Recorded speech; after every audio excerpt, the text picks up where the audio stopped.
final session for this year's Ethnography Forum. Thanks again to all of you for being here, for all the, I heard some wonderful, thoughtful, deeply reflective, richly multimodal presentations in the sessions that I was able to attend.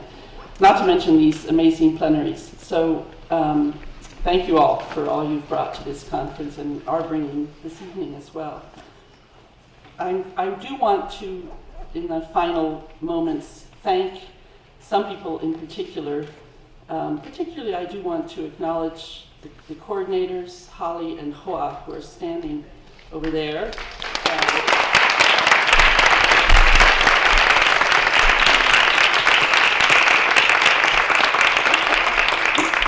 With their coats on at the ready to solve any problems that might arise, here, there, anywhere.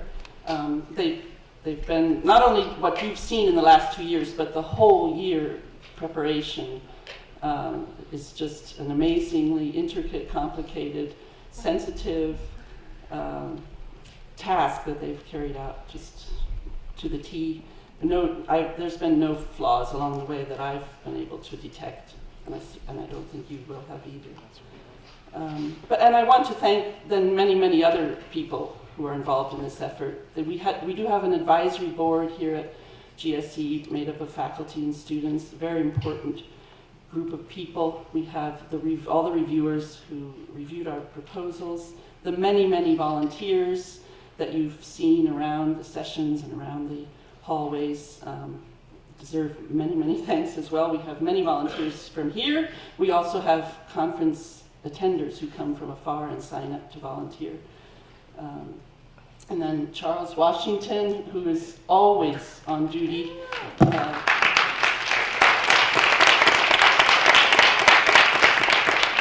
Zach Knox is standing in the middle. He's the IT guy that has made it so that you've encountered very few problems with your IT. And Terrence Newby is not here, but he's our building manager, who also, this all could not happen without. I could go on and on, but I'm going to stop there with the sort of the essential core group that makes this happen. Before I turn over the mic to my wonderful colleague Kathleen Hall, who's going to introduce Shirley Brice Heath, I am going to say just a few words about Shirley. I don't want to encroach on Kathy's role, but it just means a lot to me that Shirley is here, not just because she has been for me and is for me and for many of you there here also, the ethnographer of education par excellence, and beyond that, a wonderful mentor and a model of what a scholar should be. And not just because she's been such a leader and inspiration in documenting and advocating for youth and their arts organizations as important educational spaces for the past 20 and more years, but also in particular because of her inspirational role in this event, the Ethnography Forum, from its earliest beginnings right down to the present. She played a pivotal role in the late 1970s here at the Graduate School of Education as the one who suggested to then Dean Del Hines that a one-time ethnography and education research conference that had been held in 1979 should in fact become an annual one, and furthermore that it should be organized by students. These were kernels of ideas that Shirley planted, and I think we've done a good job of cultivating over the years. She's come back many times. She's supported from far and near. She's been our plenary speaker a couple of times. Certainly, I can remember 1997 and another time more recently when we celebrated our 30th anniversary in 2009. And she's here with us today to celebrate and also, in her inimitable way, to goad us on to do ethnography better, and most importantly, to educate youth better. So I'm going to turn now to Kathy Hall to introduce Shirley more fully. Thank you again for being here.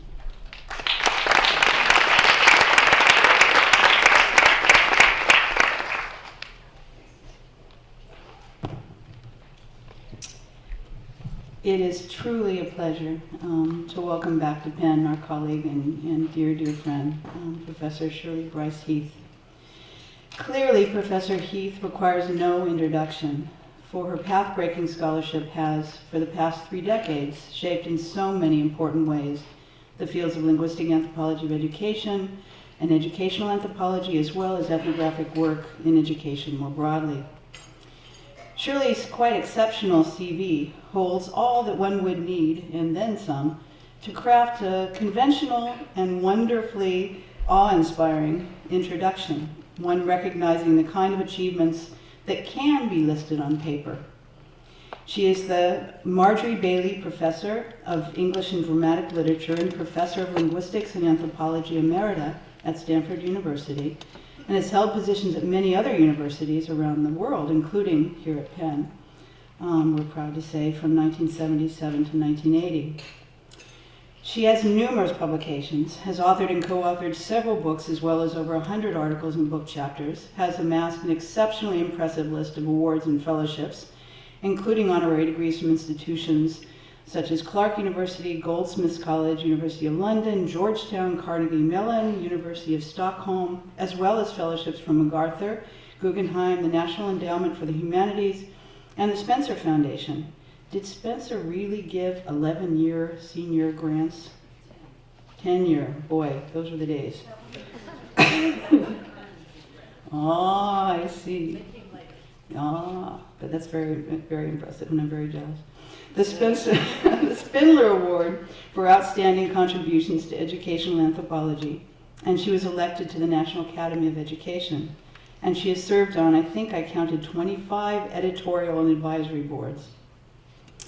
The achievements and service made legible on paper in Shirley's CV reflect in immensely important ways Professor Heath's productivity and accomplishments, along with her incredible, tireless energy. Yet these notable accomplishments provide only a partial window on Shirley's unique qualities and significant contributions. They reflect but tell us less about what her work and personal contributions have meant within our scholarly fields, as well as in the lives of so many of us who have been fortunate to call her a mentor. So I'd like to briefly note, in the spirit of celebrating, some of the less quantifiable and visible contributions that, in my mind, make Shirley and her career uniquely remarkable. In preparing this introduction, I had the pleasure of reading a piece she wrote about Dale Hymes for Anthropology and Education Quarterly, published in 2011. In it, she describes a long-term debate she had with Dale, who for many years was dean here at GSE, as Nancy mentioned, and actually brought Shirley to Penn as part of his effort to strengthen the ethnographic study of education. Shirley's stance in these debates reflects, in my mind, one of Shirley's central contributions as an anthropologist and linguist to the fields of educational scholarship. The debate centered on the role of anthropology in studying education, with Hymes arguing for an emphasis on schooling and Shirley for a focus on learning. Shirley's career, long dedicated to studying learning in what she has referred to as informal learning environments, captures the essence of anthropology's traditional approach to education and socialization more generally. Shirley was Margaret Mead's student at Columbia, and in this sense, she has carried on, in my mind, Mead's vision of and for the anthropological study of education as socialization, human development, and processes of learning across settings in everyday life. Shirley's scholarly corpus, cross-cutting issues such as youth development, language socialization, literacy, science education, and as we'll learn more about this evening, the arts, is impressive for its breadth and range of foci. When she was asked in an interview why she had changed the focus of her work so often, she replied, and this is on her webpage, "There are several possible answers to this question," I'm quoting. "The easiest is that I bore easily." I love that. "And when pursuant of one research question edges onto another question, I usually follow. For in my head," she concludes, "all the topics I've pursued are connected to core questions about language and culture across societies, political and economic shifts and alterations in family and community life." Professor Heath's answer is wonderfully anthropological, capturing the essence of the traditional anthropological concern with holism, the importance of historicizing and contextualizing problems, and of emphasizing the interconnectedness of aspects of social life. Her work powerfully illustrates the scholarly benefits of taking this approach in studying education. Shirley has also fought long and hard, both through her scholarship and behind the scenes, in overseeing fellowship programs and nurturing young scholars, to maintain the productive scholarly tension between the need for strong disciplinary training for those pursuing linguistic and anthropological research on education, and the necessity of making our research relevant to practitioners and policymakers. As many of you know, this is very difficult to achieve, for bridging the disciplinary and applied research worlds alone is anything but easy. But Shirley has admirably, in my view, dedicated much of her career to working to uphold standards of scholarly rigor, disciplinary rigor, in educational anthropology and in ethnographic research on education more broadly. And she has done this in ways that have required not only an active research and publishing agenda, but the generous giving of her personal time, energy, and emotion, in work not reflected in her CV. To give one personal example, the year I was privileged to receive a Spencer National Academy of Education postdoctoral fellowship, Shirley, largely I think because of Shirley singled out a group of us who were ethnographers and brought us into her home on several occasions for work retreats. She was single-handedly attempting to enrich the work of a next generation of ethnographic researchers in education by building a community and nurturing us, collectively and individually.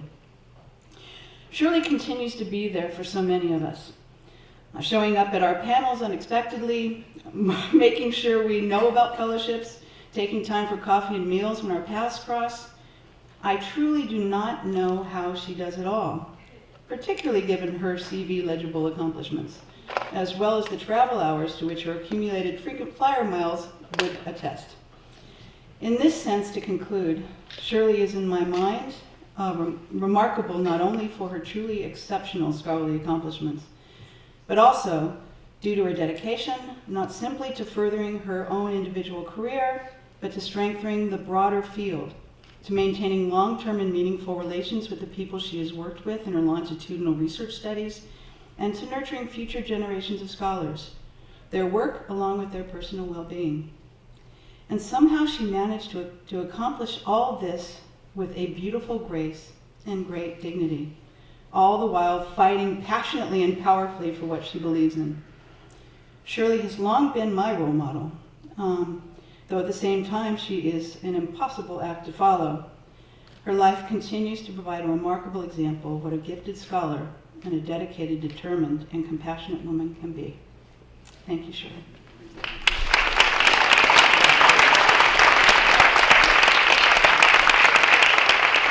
Well, you can tell it feels really good to be home, back at Penn. And thank you so much, Nancy and Kathy, and to all of you who have welcomed me here. I'm very aware of the fact that I've been here several times, and that's a particular privilege, and that some people might say, her again?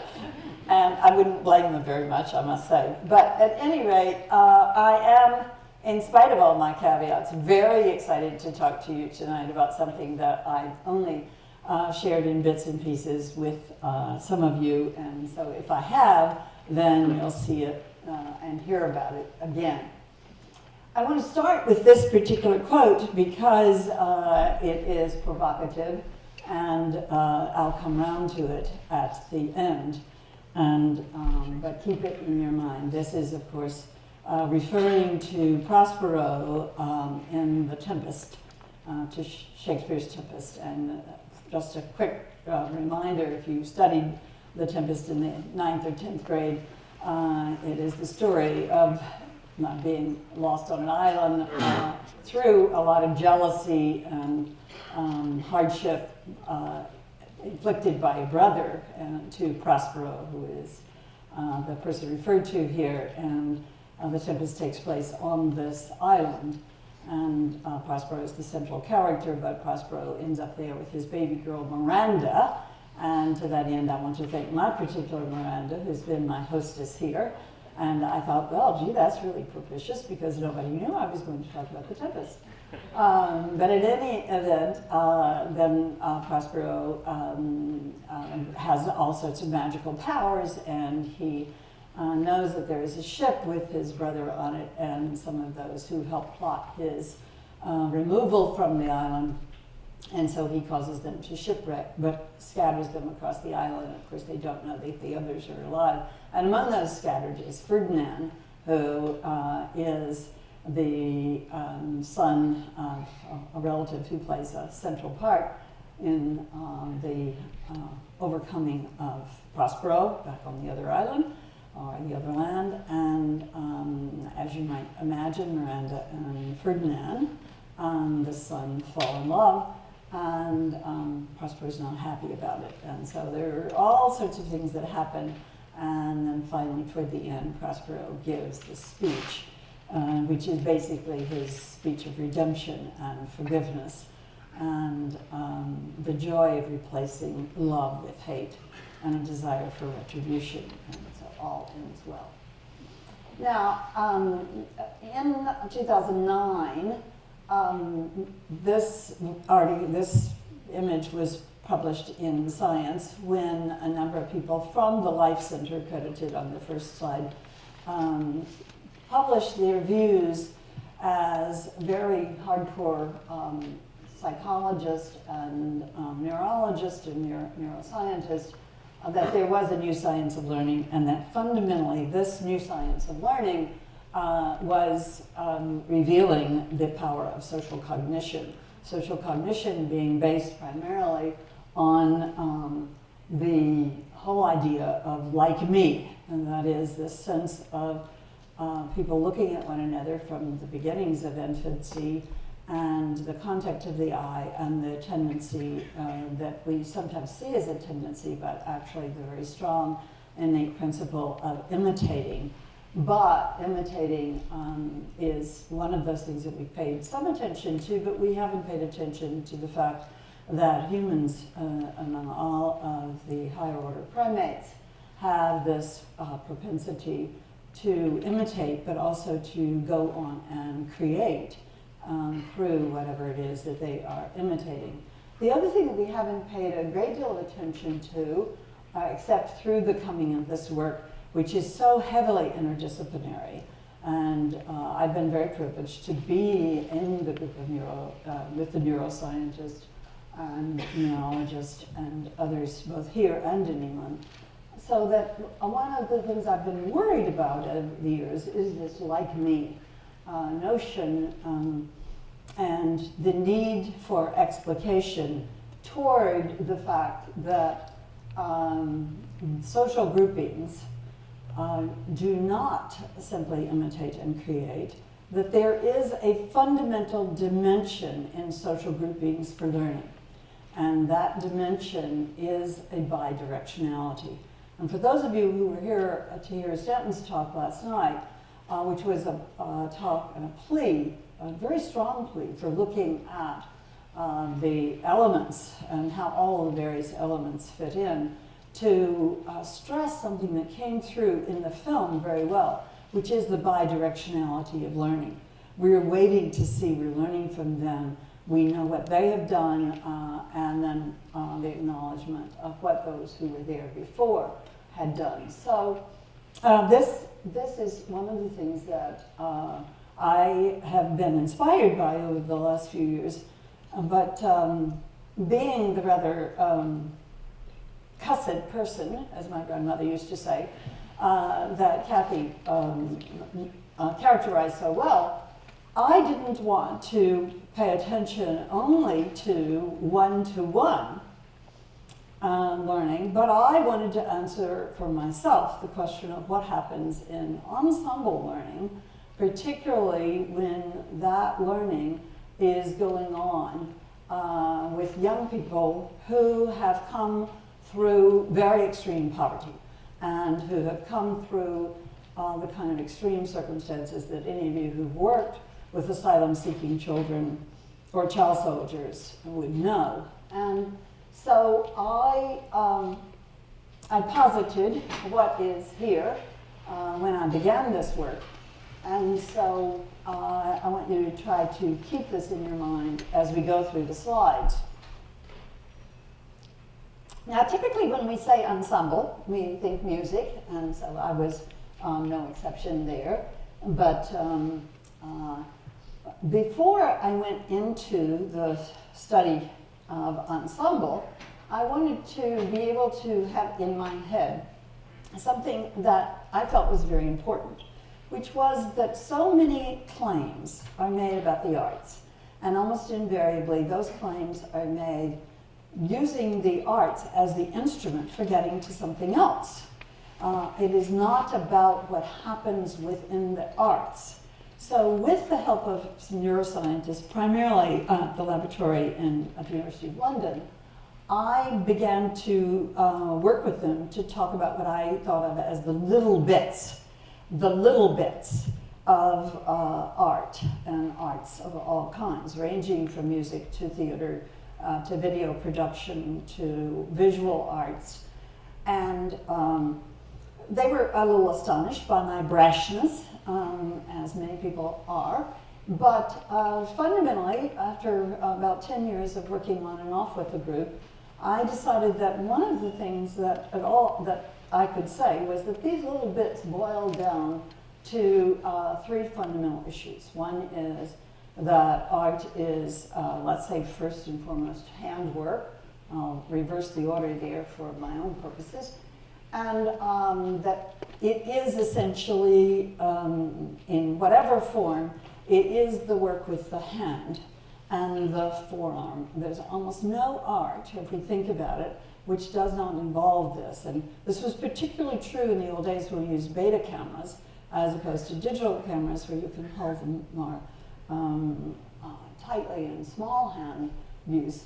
But art is handwork, and then art is play, and art is science. And over the 10 years plus, one of the things I've found is that these other disciplines really reinforce it. Now, what is in the power of the hand? And it's too complex to go into. I could talk about this all night, obviously. We'd love to talk about that, but what we found is that as children across societies grow and use this face-to-face imitation bidirectionality, one of the things that becomes critical is the directionality and the commingling of the use of hands. It is touching objects, it is manipulating objects, it is also moving objects, it is all of the sorts of things that we know. And that essentially the hand is the fundamental haptic tool that early humans saw, and then in using the hand as tool, one of the things we know is that they made tools with the hand, and what's particularly unique for those of us who work with archaeologists who looked at this is that those tools are unique. They didn't make them to look alike. They made them to be different, and they made them to refine them. And so as we go through this list, you'll think, well, wait a minute, you're talking about making things, but making things always involves prior visualization. I have to see in my head, in some form, what it is I'm making. And I think someone said in one of the talks, the power of having children draw before they write, which we now know unequivocally across circumstances from very small schools in African villages to the most sophisticated schools, Montessori. If children draw before they write, the writing is better. And the same is true as we go through advancing our own writing all the way up into adulthood. Some of you know that I spent some time teaching at the Breadloaf School of English and the Breadloaf Writers Conference, working with writers, and one of the things I would ask them then, heaven only knows why, because I hadn't gotten into the neurosciences and all the stuff around the hand, but I'd say, how do you sort of start? And they said, well, I sort of sit down and, I'm a big doodler, or I'm a big sketcher, or whatever, but invariably it was the use of the hand, and many of the writers still write, particularly poets write by hand. So anyway, as we move through the next few slides, I do this in order to get you to think about the hand. Because to study ensemble, I decided, well, the group to study is El Sistema USA, because for reasons that I won't go into and for a history that sort of belies imagination, I was involved from the very beginning. When Dudamel came with the Simon Bolivar Orchestra from Venezuela to tell the story of the young people from the poor communities learning to play classical music. I was there, of course, as a naysayer, as all of you who've known me a long time will know that I was and am. And I said, okay, it'll be fine, it will work, but it will not work the way it did in Venezuela and the way it is in Venezuela, because there are many other options with young people. We're going to have to start younger. There's going to have to be very strong insistence on this 15 to 20 hours of practice, et cetera, et cetera, et cetera. And you have to let 1,000 flowers bloom. If El Sistema USA starts in different communities, you can't say everybody must be standardized. Jose Abreu, who started El Sistema in Venezuela, did not go for standardization. It was that whatever was available, so some groups didn't have someone to provide the instruments, and so it was choral, etc., but it was still ensemble. So I'm just going to go through these. These come from a site that I've been studying, and I continue to study these groups in order to see what happens in orchestras. But that's another talk at another time about that particular research. I've just finished a piece documenting all of the contemporary neuroscience research on ensemble learning in orchestras. So if you're interested at some point, you can write me and I'll send you the piece. It's coming out in a volume which is about El Sistema. The other thing is that artists play, and obviously when we talk about playing music, playing there involves not only very active playing, whether it's a cello or drum or whatever, but also the play is in the interpretation. Every conductor will not interpret Mozart or Beethoven the same way, and every conductor will work with the orchestras in order to urge them to interpret the music, invariably using metaphors. So here we have these El Sistema kids across the country, beginning at 5, 6, and 7 years of age, out of poverty, many, many immigrants. In a place like Los Angeles, there are about 60, 70% of them, sometimes in some sites, 80% of them who have very little English, but are coming to be in the El Sistema Orchestra, which requires 15 to 20 hours of practice, performance practice, if you will, with the group every week, plus additional hours of separate practice, which would be ideal. So what does sociodramatic play do? As Kathy said, those of us who've studied socialization over the years know that, again, across cultures, kids develop plays, and they play school. That's the one we always talk about, and invariably, when there's a school that goes into an African village, the kids will invariably study themselves as maybe in preparation for school, but they'll play school. They play a lot of other things too. But here's what play does, and it is this expansion beyond the ordinary. And this was something that Mead and Bateson, her husband, worked on a lot, which was what is the power of play, but without having, of course, the neuroscience, which tells us what actually happens in the brain when there is this engagement in play, when one quite literally comes to embody someone else. And keep that in your mind, along with the hand, the play. What happens when you embody someone else and you're also enacting? I like to think mnemonically about the 3 E's, which is the envisionment that I mentioned earlier, it is the embodiment, and then it is the enactment of being a member. Going back to what I said earlier on one of the slides, being a member of a group that is not you. You are in this group that is above and beyond you in so many ways. And you will notice here, this is the kind of thing that I get all the time, and we use equipment which will tell us where the eye gaze is and for how long, and so we can measure where the attentiveness goes. And I won't go into all the peculiarities of what happens in ensemble, but basically the kids are reading at least 4, sometimes 5 structured symbol systems simultaneously. So we're tracking that by eye. We're not doing fMRIs while they're playing music. They do that, I'm told, at one place in Canada, but that's more than I'm going to undertake. But the issue here is to see what these kids are doing as they are observing, but also observing others. And then finally, and this is one that I find people resist, and they say, what?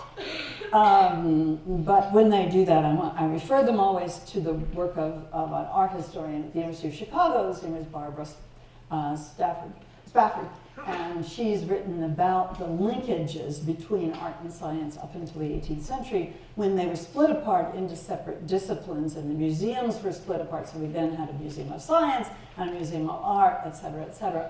But the issue here is that what I'm seeing in the orchestras, and what I'm seeing when kids are doing handwork, and when they are in play, is that they're also thinking about the science. Obviously, I don't have to point out the numeracy, I don't have to point out the parts to the whole relationships, or the hypothetical. That is, constantly, conductors are saying to the kids, I want you to think as if. As if.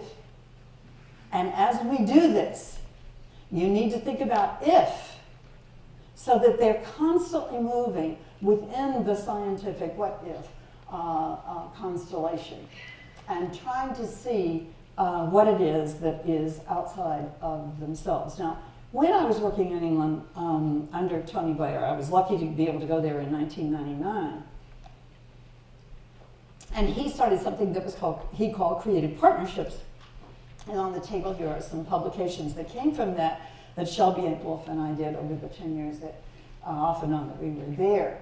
And in that work, one of the things that Blair wanted was to have creative partnerships go on, which would engage art and science, which would engage hand and play of various sorts in terms of building gardens, creating gardens, using all sorts of arts in the gardens, and linking businesses with youth groups and with schools, et cetera, et cetera. So what I was able to do then was spend time in science laboratories, just observing. I mean, obviously most of the time I didn't know what they were doing, but what I was doing was the same thing I do when I work with youth orchestras, was looking at where the eyes were, listening to the talk, recording the talk, and analyzing the talk. Then going to studios, art studios, and doing the same thing. Oh, sorry. Doing the same thing there, and then going to rehearsal zones, primarily for dance and theater. And again, doing the same thing, looking where the eyes were, looking at what was happening in terms of hand manipulation, and also then recording the language. There's an 85 to 87% overlap in the syntactic and fundamental structures, including presence of what Catherine Stowe calls rare vocabulary, in the work of studios, rehearsal zones, and laboratories. Now tell me the science and art aren't tied. I mean, because they're both saying, well, what about, well, could we do this? And if we do this, and the temperature changes, let's say you're doing, a big billboard with young people who work in graffiti art, and they've got to think about the temperatures that are going to hit that particular billboard at certain times of the summer if they're doing a big billboard. So the issue is always the what if, the scientific. And if we don't know, what do? We have to go and talk to the equivalent of our OSHA. And that was the sort of thing that was happening, and it's now happening much more in arts youth organizations here that are really working very much to do what people sort of flippantly call STEAM, putting the arts in STEM. But there's a reason for that. Often, I have to say, many people can't articulate that reason very well, except that it might draw more money and attention. But the issue is that I would argue that there's some very fundamental reasons why that is happening. So now, final picture, and then we will move on. So I've done the work in England, and there are publications here, and I'll just say one quick word about them. One is about the relationship between science and art, and a very tough secondary school, and where we looked at the nature of language and the nature of the science, and also it was a school that had a very big boys' dance program. And strangely enough, 7 years after this project ended, I went back. I just went back last fall. And now some of the students that we worked with on the research team are teaching in the school. And the thing they said was, and for those of you interested in the connection between science and art, I brought a few of these. What they said was, you know what? In this school, I walk across the grounds. It was a school that at the time we were studying, it had 19 separate buildings. And the students don't ask me about the assignment or the homework. They tell me what they've been doing outside of school, or they ask me what I've been up to. He said, this is a place of conversation, and this is why I teach here. Now, those young teachers didn't necessarily remember that we had done this big research project, and they were part of the research team. It was just incorporated.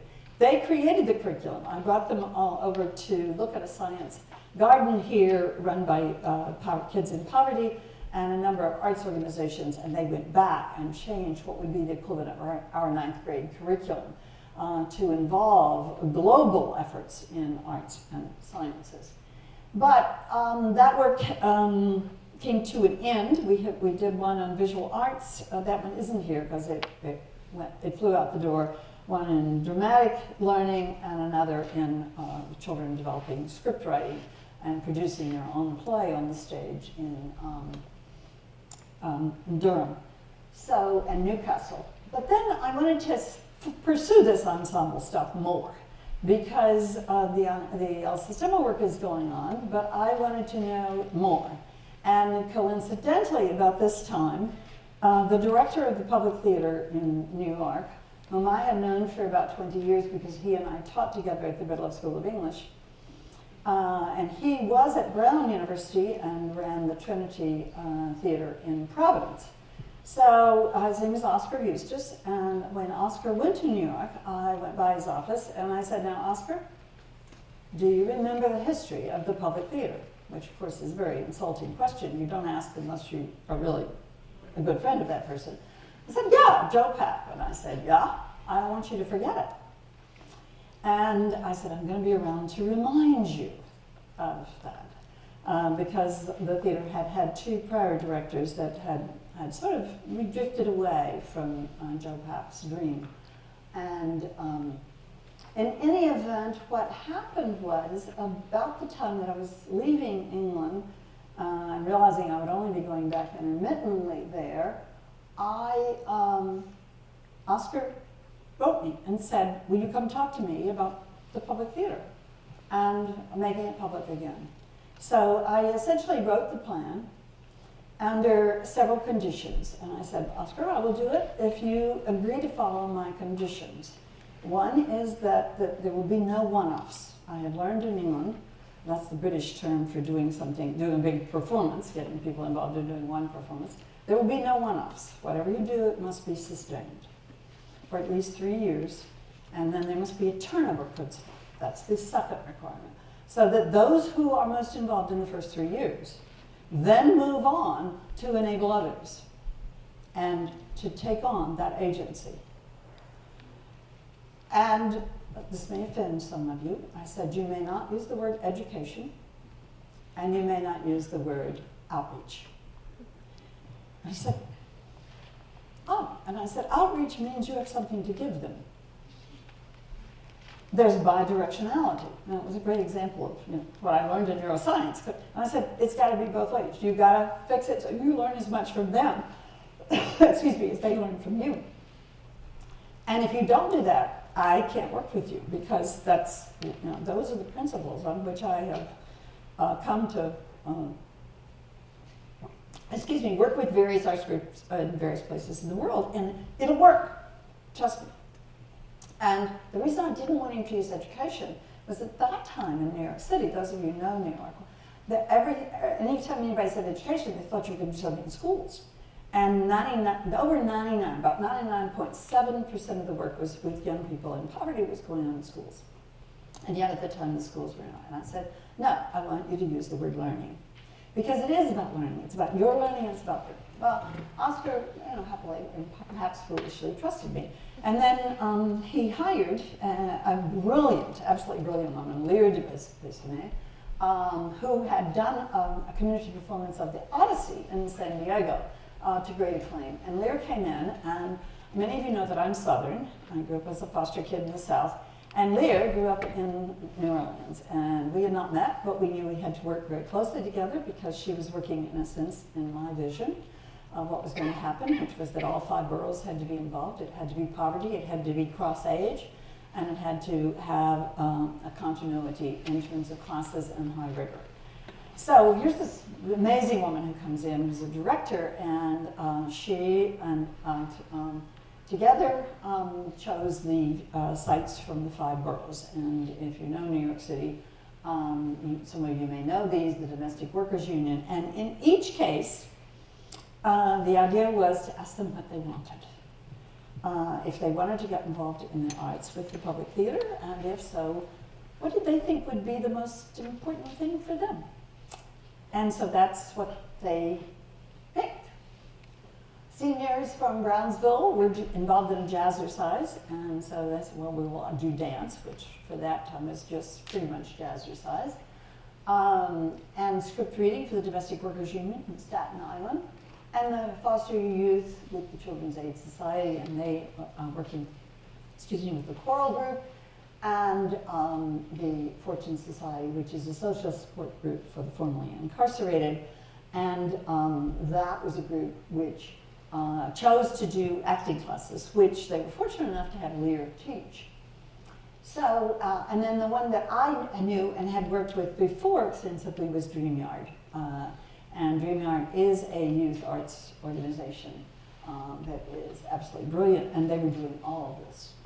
So Lear decided that the first community production would be The Tempest, which was a great choice. And so all these people in each of the separate sites now, the people from the public are leaving Lower Manhattan and going out to these sites and talking about The Tempest and Island. And how do you feel about an island? And what island did you come from? And many Afro-Caribbeans in the Domestic Workers Union, nannies and maids, and so forth. But it was going to be a musical to incorporate the dance and the choral, and it was going to be at the Delacorte, which some of you may know is in Central Park, which seats 2,000. And sadly, we could manage it only for 3 nights, which turned out to be problematic because we had 6,000 people and had to turn 4,000 people away. It was a place and a site and a risk for the public theater, which was very high risk, as well as for the individuals, high visibility and high stakes, and it was all of it. What happened with The Tempest, and I wish I could show you some of it, but some of you may know that because there were equity actors involved, the archival footage can't be shown. But if you would like to see some portion and see Lear, if you go on the web for YouTube, and I didn't want to try the technology of getting a YouTube piece up, here Lear does talk about that. And if you go on and just do the public Tempest, it'll come up and say chaos, chaos into a play. And it's an excerpt from a piece in the New York Times. Lear was the director. The choreographer was Chase Brock, who did the choreography for the Spider-Man, and the lyrics and the music were done by Todd Allman. And the music is really quite wonderful, and as you see there, the guy who played Porgy was Norm Lewis, who played Porgy and Bess on Broadway. So you may say, well, what the heck were you doing, Shirley?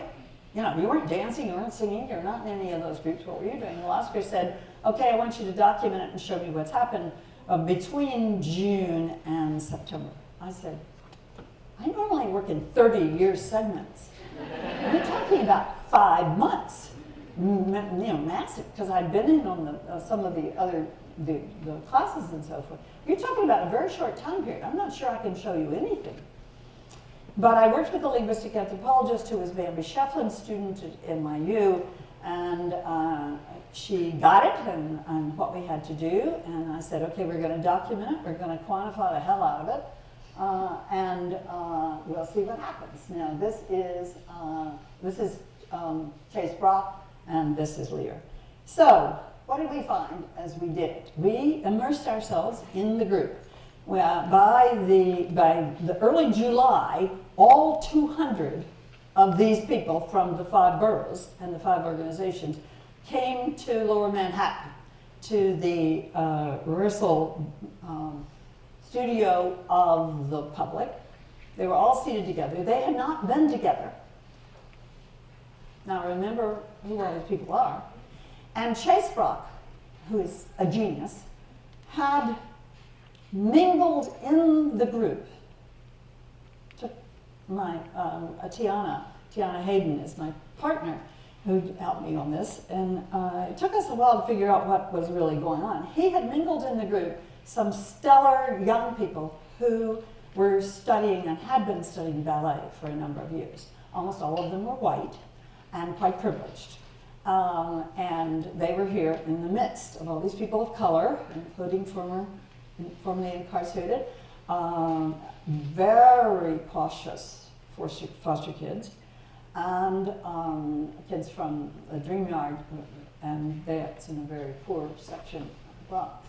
So what we did was what you see here, and we simply recorded everything. We moved in the group, the 200 people, they didn't pay attention to us. They didn't, we could have been the costumer, we could have been whatever. And we were recording, and then we were listening, and I had written a draft for her of what we were going to be recording and quantifying, aside from, what I call threshold stats, which is how many times they came, how many times they were late, how many times they got called on the carpet by the managing director, et cetera, who was a wonderful, wonderful person, who, if you were late, you got called. And if you didn't answer the phone, your friend got called. And there was a network for everybody. So everybody had to be there, they had to be on time. And hold on to your seats, because when they moved into the public, the rehearsals were 12 hours a day, from noon until midnight. Now, most of these people had not ridden the subway into Lower Manhattan before. And this was particularly true of the Brownsville group and the Fortune Society folks. And so they had to learn to navigate the subway to get to the public. And they had to be on time. And then they had to get themselves home, back out to Queens, which is not easy on the subway at midnight. But these were all the things we did. You can read, I don't need to read it to you. But one of the things we were constantly paying attention to is who were the initiators and who were the people who were silent and how they were seated. So we kept track of how people were seated. Were the foster kids with the elders? Were the elders by themselves? How did they group themselves? How did that change day to day to day to day to day? Well, what we kept quantitative records of was all this. Again, I hate it when people read slides to me, assuming I can't read. The issue is that we were paying a lot of attention to the questions, because initially the questions came from exactly where you would place questions. If you were insecure, you were in a place you didn't know, you had come a few minutes late, you had been called in by the stage manager, and so the question was, what are we going to eat? Is the food going to be any better? How big is the stage going to be? And those were the questions that were in the first few weeks. I'm talking only about time through 1st July till September. But we looked also, and more importantly, I think, at the way in which people began to talk to one another. So if I come and sit by you, or I come and sit by you, and we're sitting there for 12 hours, and immediately we got called up, then we said, well, I'm really scared. I'm really scared. Yeah, I don't know why I auditioned. I don't think, I've never done public speaking before. I'm not sure I can really do this. I've never held a job because I can't get anywhere on time. I can't figure out why I got here on time. I don't think this is going to work. It's probably not going to work for me. Now, these were elders, some of them in their 80s, many of whom were arthritic, with canes and walkers in some cases, and there were parents with their children. Because the children, these were particularly from Dream Yard, the children were in the activities at Dream Yard, and the parents were not about to let these kids come in for 12 hours and go home at midnight, so the parents came. And in some cases, the parents were in the show too. And sometimes it was mom, sometimes it was dad, sometimes it was aunt. But the parents, obviously, it was in great rigor to who was in the show, in part because of the costuming as well as the training. Now, I don't know what you know about Spider-Man, but the choreography was not easy. And this choreography wasn't easy. either. And we had untrained dancers, to say the least, plus people who couldn't manage stairs because of their canes and walkers. Chase, again, was a miracle. And so a lot of the talk was about I can't. And a lot of it was, I've never known anything about theater. Do you know anything about Shakespeare? You know who he was? I mean, I didn't do very well in school. There was a lot of self-interrupt. We kept track of all of that, etc. And then finally the if-then propositions. And then toward the end, the use of artifacts in support of the conversation. This would be things like bringing in photographs, family photographs, bringing in books, etc. And there was one man from Fortune Society, Donald, who was featured in the first piece that came out in the New York Times. And Donald would come bring candy or things to the group. And one day he came in with a very big bag. I thought, what has Donald got this time? It was full of books on African American history. And he had begun to talk to some of the young people as we were sitting in the audience waiting, and this was also at the Delacorte. And he said, what are you reading? Do you like to read? I've got some books. What else have you read? And he would talk to them about their reading. And I said, Donald, where'd you get all the books? And he said, well, I teach African American history sometime, somewhere. And Donald had served over 20 years in prison and was the man who became the sort of father figure of the whole group, because the language, again, that we were tracking was how people talk to one another. I mean, in terms of where are you from, etc. And then it became we're family.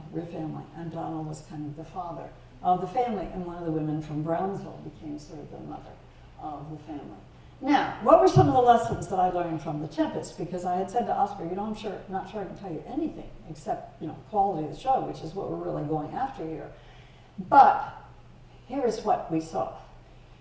By the third and fourth week before the show, which was over Labor Day weekend, beyond Labor Day weekend, the weekend after that, there were these strong behavioral changes. The language shifted from, I can't do this, I'm afraid, I've never done this, to, I was in a film about immigrants in Latin America. I think I've got a CD.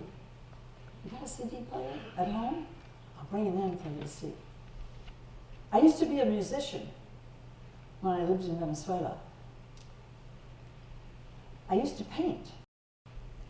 I went up there and I watched what they're going to do on the set. I used to make all the clothes for the choir in my church. So what happened was this dramatic shift in the language from I can't, I never, I won't, I'm not sure, to what I have done, and to going around and saying, after watching you dance, I'm not doing so well on that number. Will you help me? And so what was happening, instead of all these people sitting there passively, was that they were going around, they had observed who was the real good group, and they would go and ask for help. And they'd go off to the side and practice. Now the young people that I mentioned that Chase brought in, one of them one day, I saw her talking to the foster children, and she had a sleeveless dress on, and she pulled her shirt down to show her bra, and talked about a $200 bra. Well, I about passed out because this was to foster kids. Oh God, we're never going to pull this one off. Where these kids are going to be able to dance and move together. Well, that was wrong. There was a lot I was wrong about with this, so I learned a lot.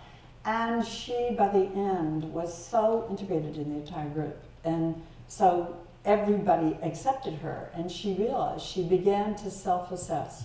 And one of the things that Lear and Chase and Todd and all the stage people from the public kept saying was, watch the kind of self-assessment going on among these people of their behavior and how they interact with one another.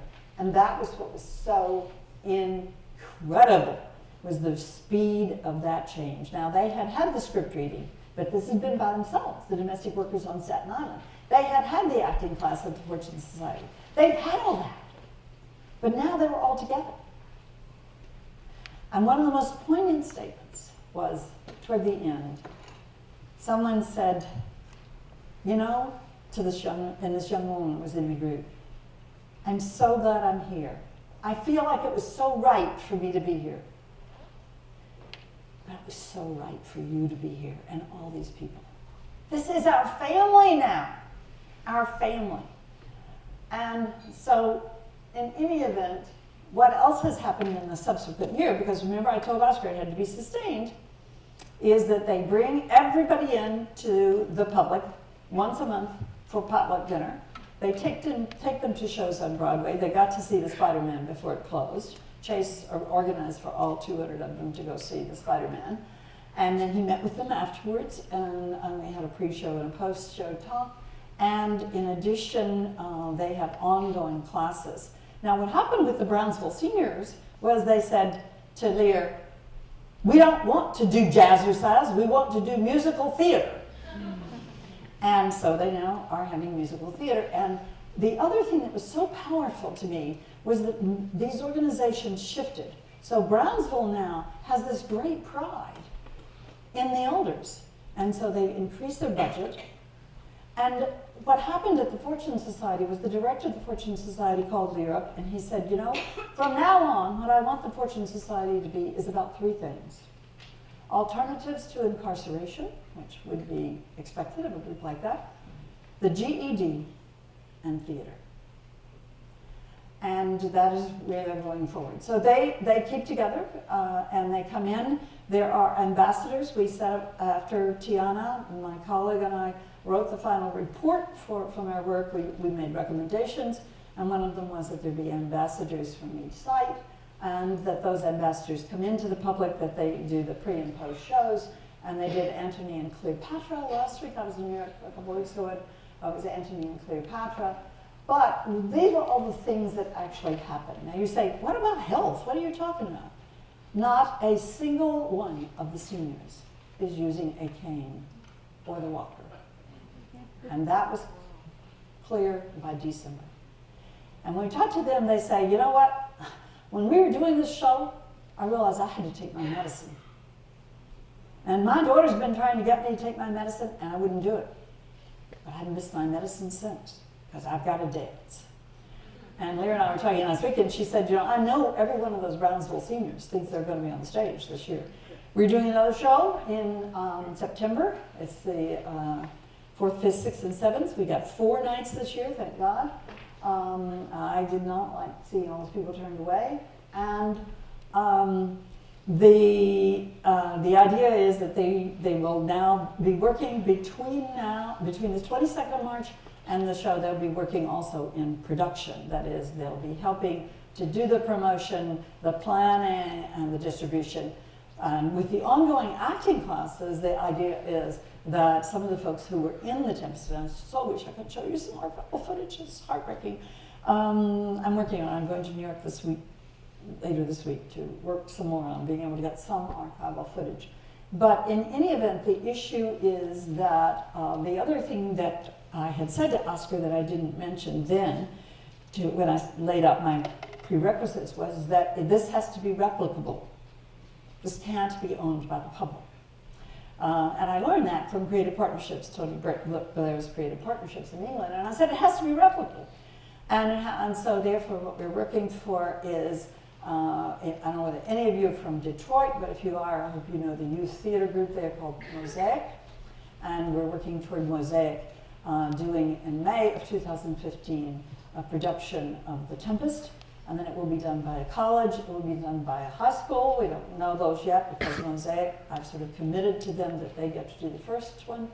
And then it will also be done by a regional theater in the same way. And so what we're trying to do is regenerate this in other ways because, especially for a city like New York City, people are separated on the islands, et cetera, and certainly Staten Island. But the idea is that there's been these organizational changes, but also people say, we now feel as though we are part of New York City.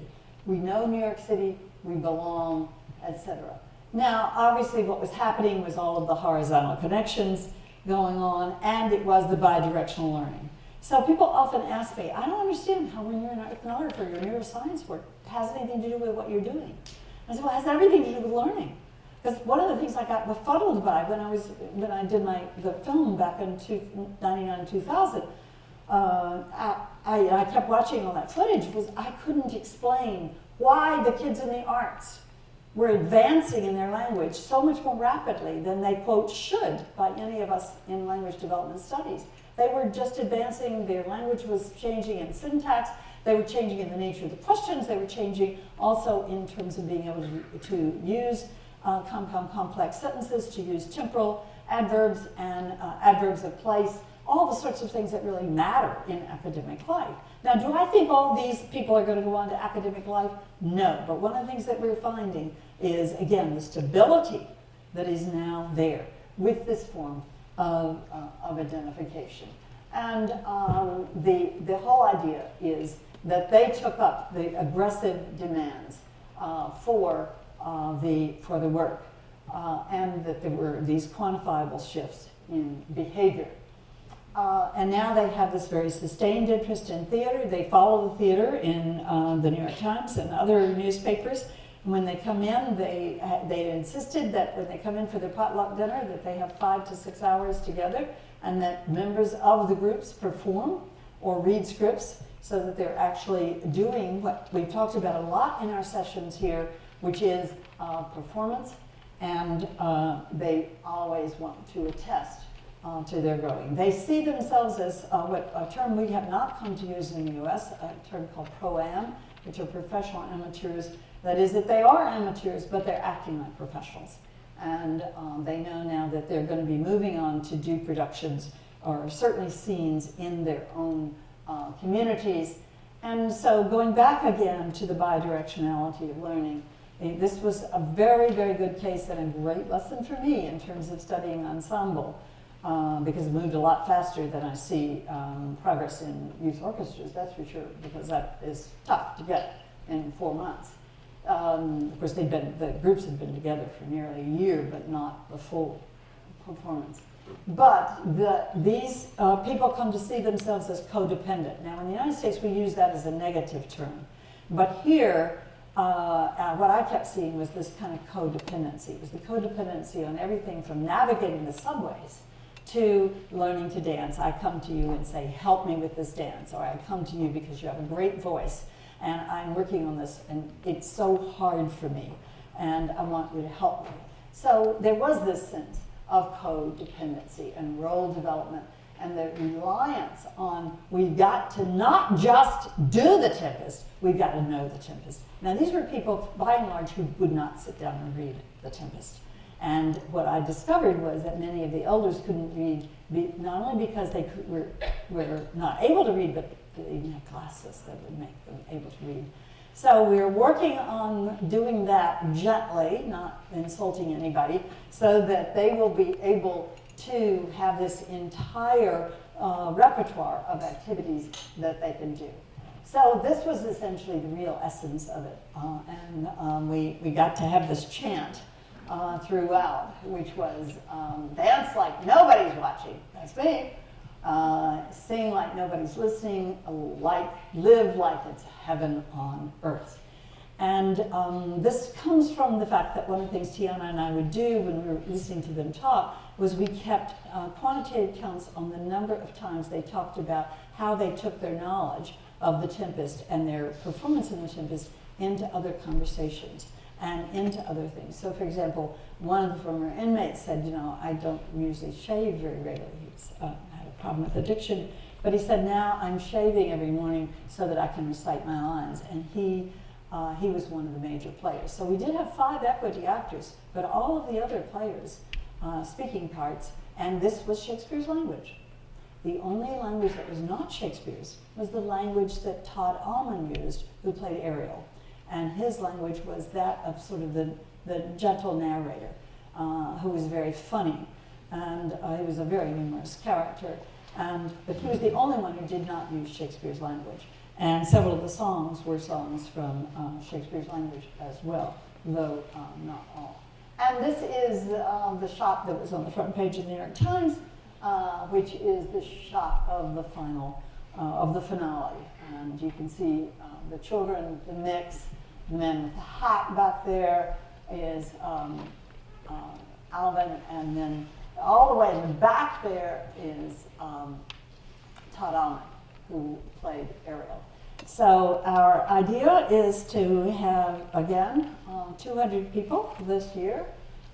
We will be bringing in other people besides these, so some of these people are not going to be acting, and that's going to have to be broken to them on the 22nd of March. That is, they will not be up there on the stage, because one of the things that Oscar has taken seriously is the turnover principle, so 50% of the people in the production this year are going to have to be new people.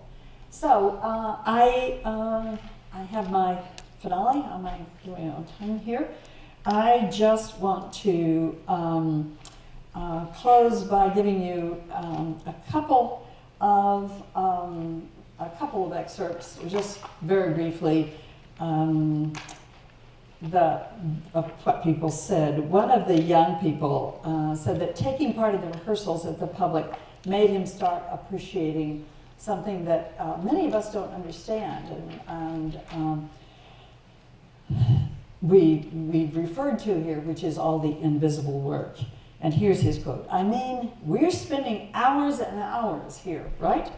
But then I'm thinking there's so much other stuff that happens," which is what we're getting them involved in this year with production. Like before we got here, Chase had to have the whole choreography planned. And before he could do that, Todd had to write the music. And they had to have an idea with Lear. And every day, they have to make these calls and get us food. And it's just so much. I can't believe how hard these people work. It's crazy. And then a couple of quotes from the audience that went out. We, of course, immersed ourselves in the audience and tried to catch everything they were saying. I have to report that every single thing that was said, with one exception, which was a questioning of the placement of the last song, was positive. And it was a minor question. A minor point was on the subway. I'd see that again in a heartbeat. Wow, so much was going on. I couldn't keep up all the time, but it was so wonderful. Will they do it again next weekend? How can I get tickets? Well, unfortunately, it was just once. But the Delacorte Theater, if you've never seen it, is a huge theater, and the Delacorte space is huge. So when we moved from the public to the Delacorte, that was a huge shock for them. And one final quote: "I was at opening night, but on another night this weekend, I passed by the Delacorte as I was walking in the park, and I loved seeing all those happy community group performers gathered under the trees outside the theater, waiting for the show to start. Truly a green room, if there ever was one."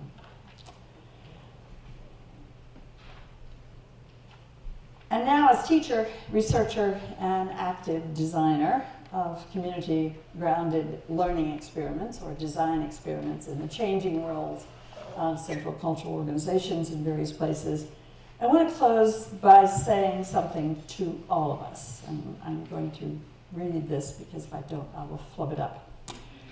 Everything is relational.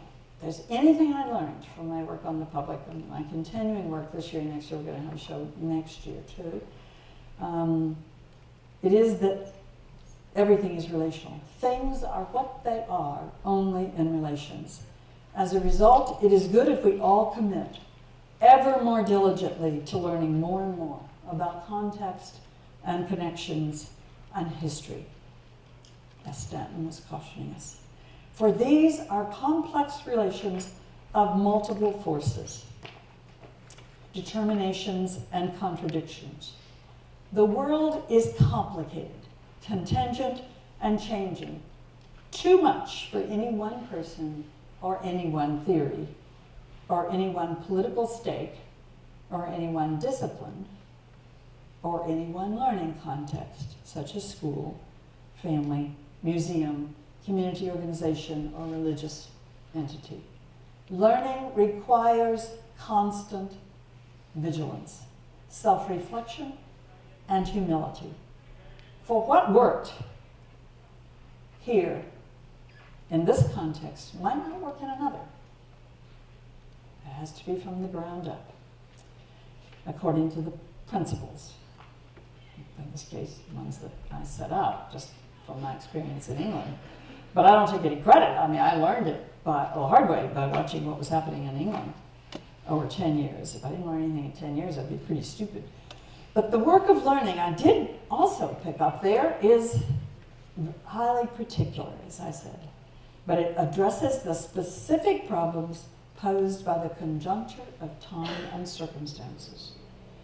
We have to think of ourselves as teachers and researchers as living in an expanding, rich tapestry of relations, not of followers and acolytes, but of friends, students, colleagues, conversationalists, and anyone, in fact, willing to listen, talk, and engage. We can only be learners when there's a reciprocal arrangement. When I'm learning as much from you as you are from me. And wow, I can tell you, over this year, the public theater people, even those not involved, would say, my God, have we learned a lot.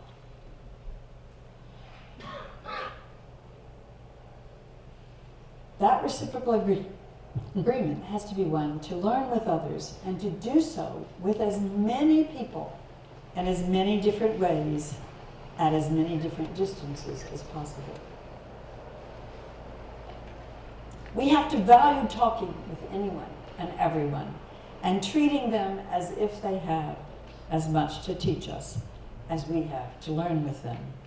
Our job then, and I believe, certainly after the wonders of this conference, we all try to do to the best of our ability and knowledge that job, and that is to try to understand and change the realities and possibilities of how people live in the world. The contingency of the world, the fact that it is constantly being made, as Stanton again warned us last night, means that we are, as we so often put it, caught up in the fact that there are no guarantees in history. The world is not destined to be what it is or to become what one fears or hopes. Relations are never fixed once and for all. That young woman and all those dancers who came in from the suburbs never thought they'd be holding hands and dancing with people who'd spent 10 to 20 years in prison. They learned then that modifications are never given in advance. They're adapted as one works toward high expectation fulfillment in a joint project. But I would say that all of us, again, as teachers and researchers, and those of us who work in the arts in whatever way we may, is that we know deep down in our souls that culture, knowledge, ideas, art, everyday life, what might be called the popular, matters intensely, and ever more so in the world of constant media. But in spite of the mediation of technologies, we still have, I would maintain, after what was for me the big surprises of the Tempest, to learn to give extraordinary respect for the ordinary stuff of life, for talking, making, doing, and working and playing together. People are not dopes, incapable of understanding the choices they face and those they make. There is always the possibility of affecting the outcome of struggle if we only start where people are and where they may be simply struggling to live lives of minimal comfort and dignity, and work with them as we move with them, even as we learn more and more. I have on my desk a line from Proverbs, and it says, "The fields of the poor may produce abundant food, but injustice sweeps it away and out of our sight." That was true of the artistic talents and all those people, and Lear had the wisdom to see it and believe in it, and that was what mattered, as did Chase and Todd. For those in the Tempest, their performative capacity, sense of self-worth, and ability to self-challenge had been swept away with the denial of the arts to them. And what I never understood before is that art is about survival and is always, as surely as the case for the Tempest, an instance of survival. The lessons learned from the risk the public theater took tells us all that we must put our faith in people and ideas and culture and be committed in our lives and work to making the world a better place. Thank you so much.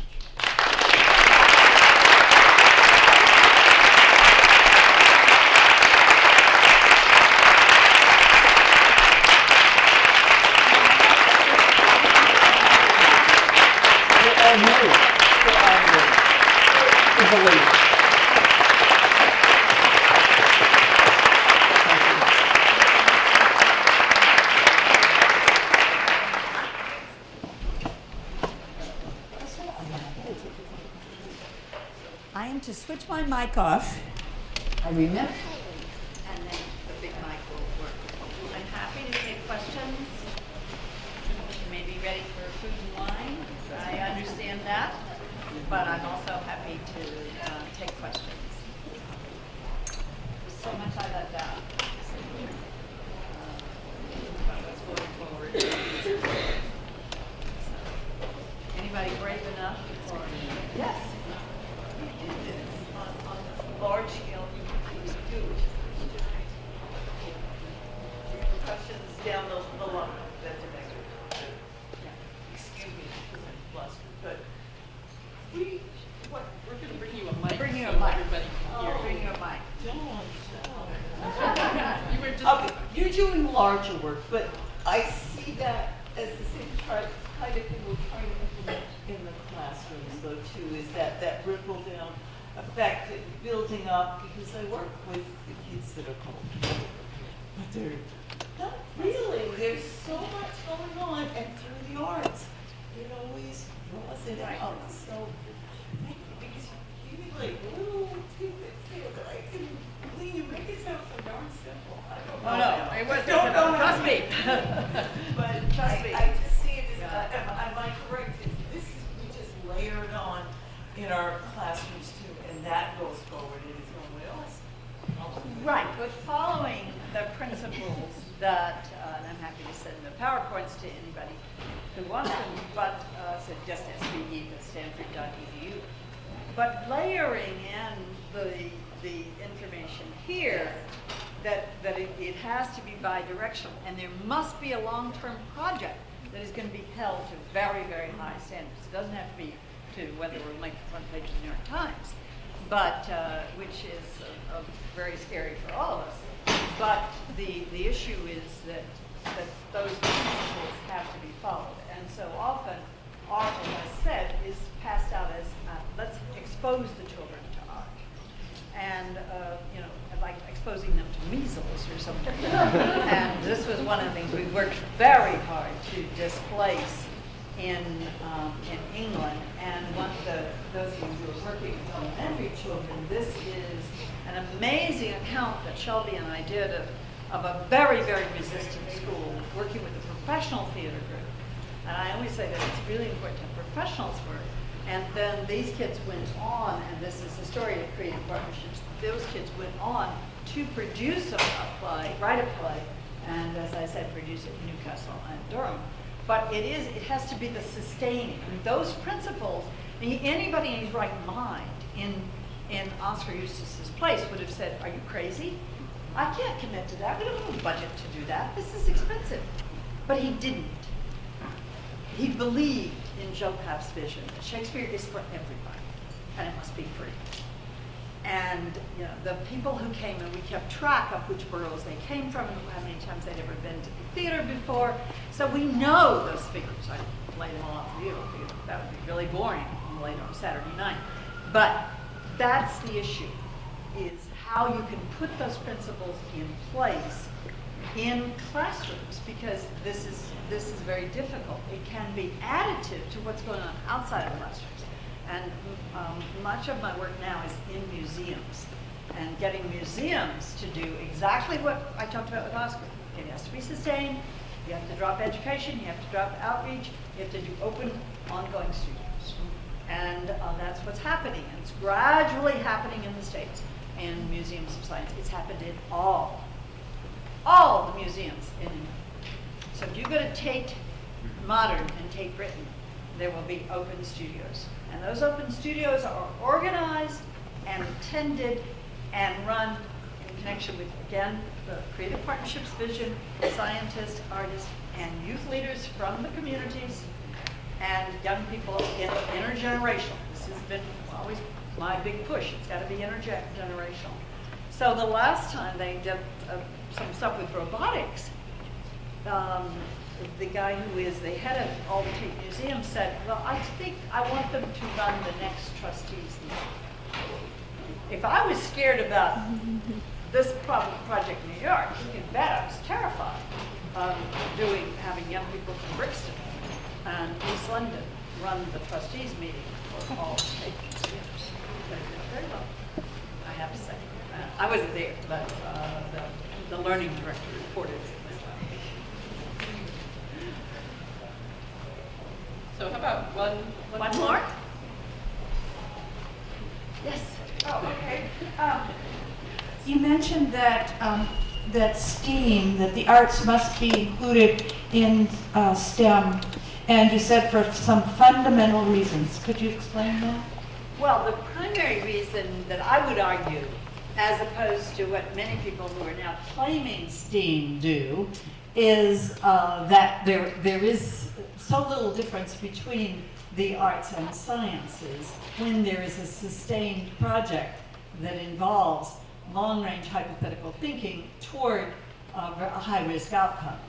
And but that is not what is being put, I'm sad to say, into place in many of the youth organizations that have been arts organizations that are now claiming they're STEAM organizations. And so we have to watch that very carefully. It's become a kind of fad thing. And what's behind it is great to put, science, technology, engineering, arts and math, whatever. I think I made them mix up the letters, but anyway, but the issue is that one has to take it to heart. I mean, that means you've got to enable young people to see these diagrams of robots. If they're working in robotics, for example, see the diagrams as art and science, as is the case, and then the artistic development of the robots, particularly at the Life Center, we're using robots with very young children. There is an aesthetic nature that has to be within that robot. And the same thing is true when we're using robots increasingly in medical venues. So it's a much more complicated process, and most of the people in youth-based arts organizations, as they have been, are not trained and are not thinking about why the arts and sciences are so closely linked and how to make that happen. And it can also be quite expensive, which is why it's also usually much better done in museums or botanical gardens, like the Brooklyn Botanical Garden, the Exploratorium in San Francisco, and Canada has some wonderful museums that are doing art and science together. So on that note, I will thank you all again.